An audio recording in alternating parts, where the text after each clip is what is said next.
Bonjour les bricoleurs qui osent. Bon, alors aujourd'hui une petite vidéo qui va être complémentaire de celle sur le monitoring de la production solaire. Parce que j'ai oublié de faire une chose dans la vidéo, c'est en relisant le script de la vidéo que je me suis rendu compte que j'ai oublié une petite partie qui est assez importante pour Home Assistant, qui est de mettre les adresses IP des DTU, donc des micro-onduleurs, en IP statique. Voilà, alors je vais vous montrer comment on fait, vous allez voir, c'est super simple, ça va être une petite vidéo assez courte. Allez, c'est parti.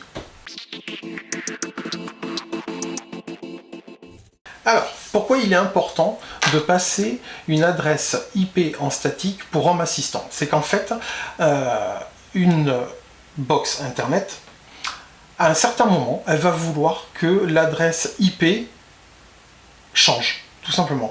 Il suffit de rebooter votre box internet et elle va vouloir changer les adresses IP attribuées à des appareils. Ce qui fait que quand vous avez donc un micro-onduleur on-mice connecté sur votre box internet et qu'il est relié par cette adresse IP à Home Assistant, et bien si cette adresse IP change, et bien votre Home Assistant va perdre l'appareil. Il l'aura perdu. Donc du coup, c'est important une fois que vous avez votre adresse IP dans Home Assistant, de la passer en statique sur votre box internet. Voilà, tout simplement. Sinon, un jour ou l'autre, vous n'aurez plus les remontées d'infos des micro-onduleurs. Donc admettons, ici, vous voyez, j'ai le Thermomix qui est ici.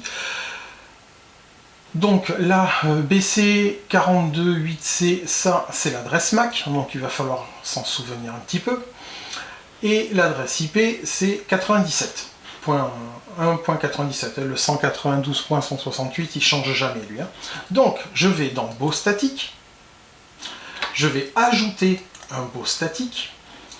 Donc ici au niveau de l'adresse MAC, alors là, avec un peu de chance, je vais retrouver Thermomix décrit directement. Hop, je l'ai vu. C'était celui-là, le BC, on a dit. Donc, on clique dessus. On lui renseigne donc l'adresse IP.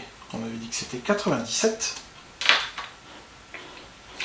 Ici, commentaire, vous pouvez mettre ce que vous voulez par rapport à ce que c'est.